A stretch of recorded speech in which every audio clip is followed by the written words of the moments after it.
Hello দর্শক, আসসালামু আলাইকুম। হিন্দু বাবাজি নমস্কার, অন্যান্য জাতি আছেন আন্তরিক ধন্যবাদ। তো আমি আপনাদের একটা কমেন্ট বক্সের একটা ভিডিও দিবার জন্য আসলাম। তো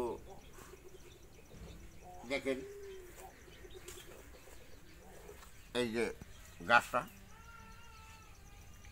এর নাম কেউ কয় থানকুচি, কেউ কয় টাকাঘর, কেউ কয় খুঁজামণি।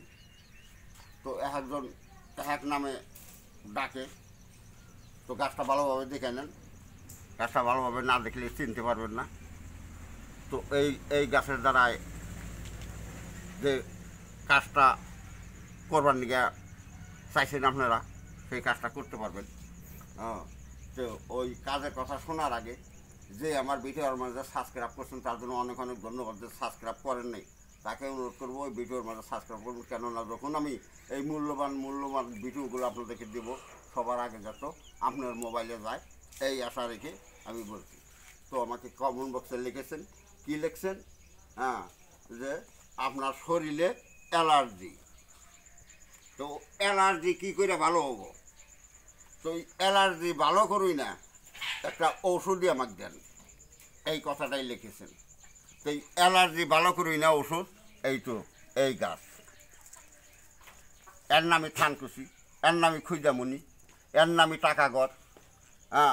তো একজন এক নামে ডাকেন, আপনাদের জায়গায় কী নামে ডাকে সেটা আমি জানি না। তো আপনারা কমেন্ট বক্সে লিখে জানাইন কী নামে ডাকেন। তো যা হোক, এই গাছ কী করবেন, আমি এই যে যতটি গাছ উঠাইছি এর থেকে বেশি পরিমাণ উঠাইতে পারেন বা এই করে উঠাইলে চলবো। এই গাছটা উঠাইয়া ভালোভাবে দিয়ে নেবেন। দিয়ে নিয়ে কী করবেন, এই গাছের পাতা পোতা কিছু ফেলাইতে হবে না, শিকড়ও ফেলাইতে হবে না। দিয়ে নিয়ে কী করেন, এই গাছটা ভালোভাবে থেতলান, ভালোভাবে থেতলাইয়া থেতলাইয়া কী করেন, থুতো করিয়া তারপরে এইটা মানে রস বানান। এইটা রস বানাইয়া খাবেন কীভাবে? যেমন 4 কাপের আর আধা কাপ রস বানিয়ে নিলেন, তার সাথে এই এতটুকু পরিমাণ করে চাল মিশিয়ে নেবেন, এতটুকু পরিমাণ চাল মিশিয়ে নেবেন। নিয়ে কী করবেন, এক স্তর করে এইভাবে মোটামুটি কতদিন খাইতে থাকেন। এইভাবে মোটামুটি দীর্ঘদিন খাওয়াটাই ভালো।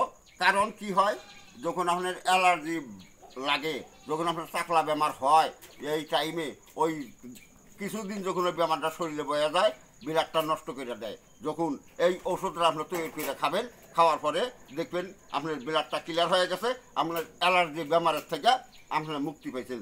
যা হোক, আজকের মতো এই পর্যন্তই। আসসালামু আলাইকুম। হিন্দু বাবাজি নমস্কার, অন্যান্য জাতি আছেন আন্তরিক ধন্যবাদ।